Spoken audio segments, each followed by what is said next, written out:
খাৰ্গেৰ ওপৰত মোৰ মন্তব্য যোৱাকালি মই দিছো।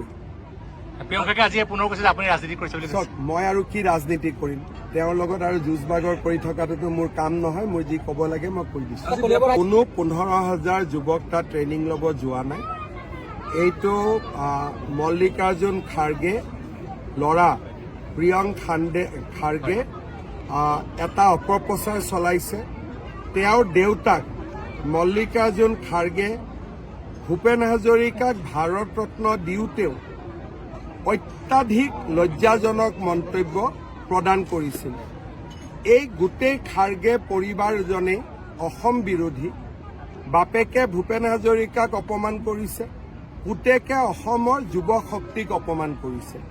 মই ভাবোঁ যে কংগ্ৰেছ দলে ইয়াৰ বিপক্ষে মাত মাতিব লাগে আৰু কংগ্ৰেছ দলে তেওঁক বুজাব লাগে অসমৰ সংস্কৃতি কি, অসমৰ যুৱ শক্তিৰ ক্ষমতা কিমান, তাৰ বিষয়ে নিশ্চয় তেওঁক বুজোৱাৰ দায়িত্ব, তেওঁক সকলো ইতিহাস